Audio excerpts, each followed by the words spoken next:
Hi viewers. ఈ 2025 సంవత్సరం complete అవ్వడానికి ఇంకా 4 నెలలు ఉంది. September, October, November, December. ఈ 4 నెలలలోపు ఎన్ని ఊహించిన పరిణామాలు ఎదురవుతాయో నిజంగా అర్థం కావట్లేదు. మన దగ్గర క్లౌడ్ బరస్ట్ అయ్యి ఆ ఉత్తరాఖండ్లో, హిమాచల్ ప్రదేశ్, జమ్మూ అండ్ కాశ్మీర్ ఘోరాతిఘోరంగా అప్పటికప్పుడు రోడ్లు తెగిపోతున్నాయి. నిన్నటి వరకు శుభ్రంగా ఉన్నటువంటి ఏరియాలు మొత్తం కూడా ధ్వంసమవుతున్నాయి, ఊలకొలు కొట్టుకుపోతున్నాయి.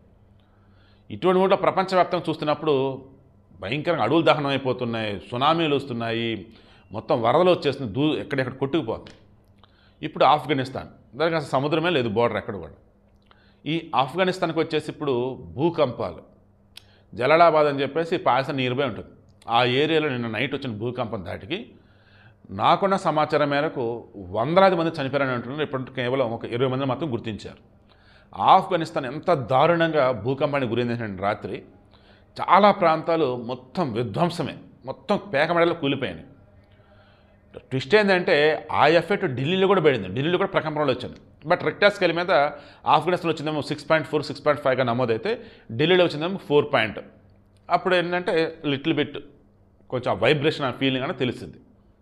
సో అంతేమని నేను చెప్పేది, ప్రశాంతంగా ఉన్నంతలో సంతోషం బతకండి, ఎదురుపడిన ఎవరిని మోసం చేయొద్దు, మీకున్న కోరికలు, ఇష్టాలు, మీకున్న డబ్బుతో హ్యాపీగా మూవ్ ఆన్ అవ్వండి, ఇంటిల పాదిని సంతోషం చూసుకోండి, అండ్ మీ ఆరోగ్యాన్ని కాపాడుకోండి, చెడు అలవాట్లు వద్దు, చెడు స్నేహాలు వద్దు, చెడు వ్యక్తులు దూరంగా ఉండండి.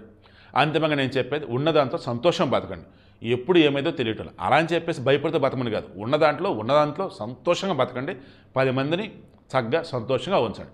అలానే అపాత్రదానం చేయొద్దు, ఎదవలకి ఇవ్వద్దు డబ్బులు, అండ్ ఎవడు పడితే వాడు వచ్చాడని చెప్పేసి ఉందగదని చెప్పేసి వాడికి ఇవ్వద్దు. అది చాలా చాలా డేంజర్. ఓకే, మంచిగా ఉందాం, మంచిని పెంచుదాం.